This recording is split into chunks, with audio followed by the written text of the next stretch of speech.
Oke, Bismillahirrahmanirrahim. Assalamualaikum warahmatullahi taala wabarakatuh. Halo kawan semuanya, berapa Anda berada, kembali lagi berjumpa bersama Mang Aril. Mangke gitu ya. Semoga kita selalu dalam keadaan baik dan kebaikan selalu menyertai kita semua. Oke kawan-kawan, berdasarkan informasi yang beredar bahwa seleksi P3K untuk formasi tenaga kesehatan itu akan dilangsungkan sekitar 3 hari ke depan gitu ya kawan-kawan ya.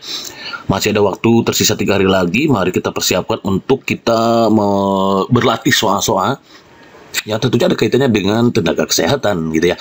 Dan alhamdulillah pada kesempatan kali ini Maki berkesempatan untuk berbagi soal yang ada kaitannya dengan seleksi P3K. Itulah prediksi lah, sifatnya ini prediksi untuk soal tenaga kesehatan, dan ini adalah part 1.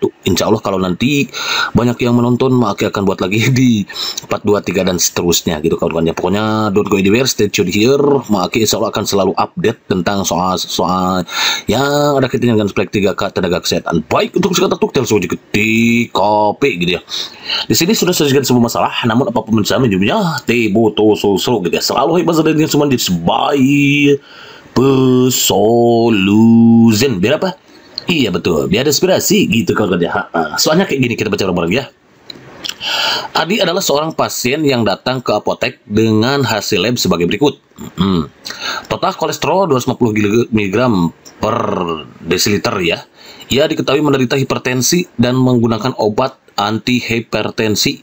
Ternyata Adi ini terkena menderita hipertensi dan darah tinggi berarti ya. Hasil lab tersebut diperkirakan merupakan efek samping penggunaan obat hipertensinya. Oh, ternyata ya memang kita ketahui bahwa ternyata hipertensi itu memiliki efek samping kawan-kawan ya, obatnya juga. Pokoknya apapun obat itu memiliki efek samping. Ya. Obat hipertensi apa yang menyebabkan abnormalitas hasil lab tersebut? A. Hidroklortiazid, B. Spironolactone, C. Losartan, D. Propranolol, Verapamil. Jawabannya adalah hidroklortiazid ya kawan-kawan. Jadi ini dia. Jadi jawabannya yang A gitu kawan-kawan. Ansin idap-idap, ijiji mantap gitu. Jadi rong. Yang betul adalah yang A, hidroklortiazid. Nah, oke kawan-kawan, sekedar informasi tambahan untuk kita semua bahwa mana ya? Oh, belum berubah ya. Bahwa hidroklortiazid ini adalah atau yang biasa dikenal dengan istilah HCT biasanya ya. Dan ini ukurannya biasanya 25 gram. Ada yang 25 gram, ada yang kecil juga ada sih kawan-kawan. Ini adalah obat diuretik sebetulnya, obat diuretik. Jadi makanya kalau minum obat ini sering pipis gitu kawan-kawan.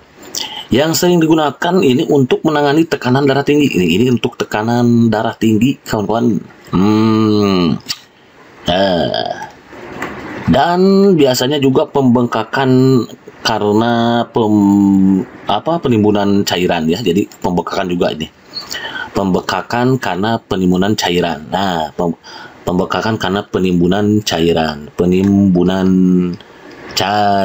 Itu sebabnya setelah minum obat ini biasanya sering pipis ya, anti diuretik itu ya. Ini juga biasanya digunakan untuk obat tes diabetes insipidus ya, DI ya, diabetes insipidus. Dan karena ini digunakan untuk juga mengurangi resiko batu ginjal juga, bisa juga untuk batu ginjal. Obat ini tuh kawan-kawan. Wah, makanya banyak efek samping karena ini menyerang segala arah. Pada orang-orang dengan tingkat kalsium urin ya, gitu kawan-kawan ya. Jadi HCT ini samping untuk tekanan darah tinggi, dia juga untuk pembengkakan penimbunan cairan. Nah, karena sifatnya tadi diuretik itu ya, sering pipis. Juga bisa digunakan untuk penderita diabetes insipidus ataupun batu ginjal. Gitu kan kawan. Sekedar informasi tambahan aja dari ini ya. Mudah-mudahan bermanfaat gitu kan kawan. Oke, next number 2. Seorang pasien TB itu adalah tuberkulosis ya, menerima pengobatan RHEJ ditambah dengan vitamin B6 dan kurkuma. Pemberian vitamin B dimaksudkan untuk bla bla bla. Selalu happy dengan semangat bypass solution. Biar apa? Iya betul, biar inspirasi gitu kan ya. Untuk apa? A. Mengurangi efek samping rifampicin, B. Mengurangi efek samping isoniazid, C. Mengurangi efek samping pirazinamid, D. Mengurangi efek absorpsi isoniazid, dan E. Mengurangi efek absorpsi pirazinamid. Yang mana? Yang ini wrong. Jadi jangan lupa yang B gitu kan ya. Mengurangi efek samping isoniazid. Oke, kita cek. Ya.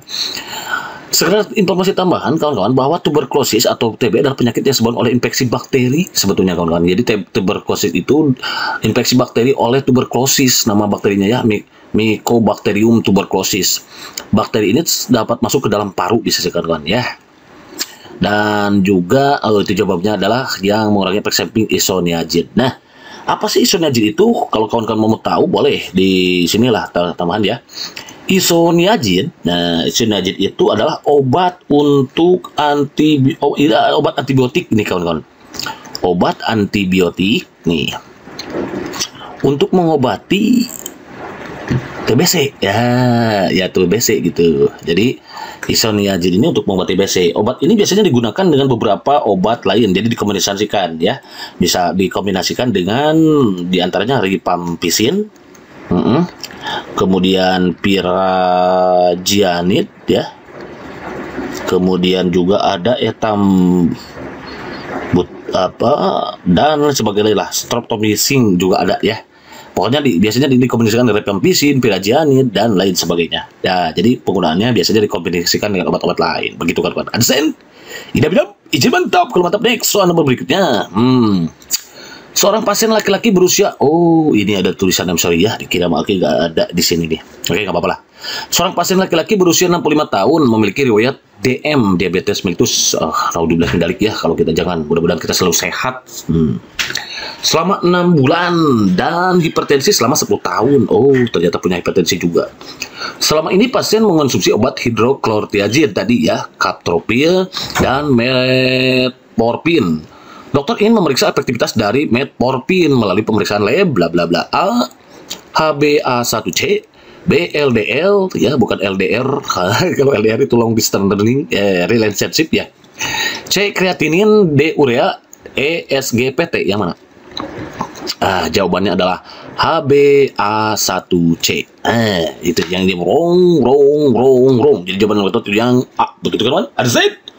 Idam-idam, izin mantap. Oke, kalau mantap nih, kawan-kawan kalau mau tahu apa sih HbA1c itu? Ini tuh Hb itu udah hemoglobin, kawan-kawan ya. Ini biasanya digunakan untuk penderita dengan ya untuk mengukur kadar glukosa ya, atau di kadar glukosa atau persentase boleh, persentase glukosa yang terikat dengan hemoglobin, itu Hb di sini. Karena tadi ada DM, diabetes mellitus, dan juga ada darahnya juga, maka ini berkaitan dengan darah. Karena DM-nya ada, maka ada glukosanya di sini, kawan-kawan. Jadi HbA1 itu adalah untuk mengukur kadar atau persentase glukosa yang terikat dengan hemoglobin. Begitu kawan-kawan. Ada sen? Idam-idam, izin mantap. Kalau mantap next, soal number 4. Udah jawabannya ini. Nggak apa-apa, ada bocoran ya. Penderita community acquired pneumonia CFP CAP ya, biasanya diberikan terapi tambahan mukolitik. Mukolitik apa yang cocok untuk penderita CAP? A. Dextrometorphan, B. Guaifenesin, C. Ambroxol, D. Amonium klorida, E. Doxylamine suksinat. Jawaban yang tepat karena udah dikasih tahu ya C, begitu kawan-kawan ya. Jadi jangan rong begitu kawan-kawan ya. Yang C. Adzen, idam, mantap. Oke, kawan-kawan kalau mau tahu ini Ambroxol itu apa sih? Ambroxol itu adalah obat untuk meredakan batuk berdahak ini. Ambroxol itu meredakan batuk berdahak. Oke. Batuk berdahak. Kemudian akibat apa? Akibat beberapa kondisi. Akibat beberapa kondisi diantaranya adalah bronkitis, kalau ada bronkitisnya. Kemudian juga emfisema atau emfisema yang berkaitan dengan pernapasan intinya lah. Dan biasanya ini senyawa aktif dalam sirup obat batuk. Ini diberikan dalam sirup obat batuk ya, sirup obat batuk kawan-kawan.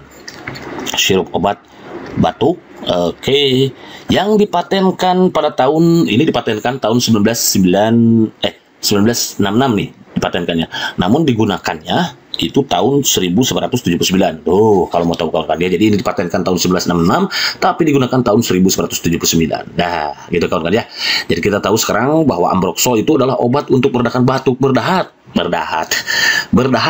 akibat bronkitis dan emfisema yang berkaitan dengan pernapasan pokoknya. Dan ini diberikan dalam bentuk sirup obat.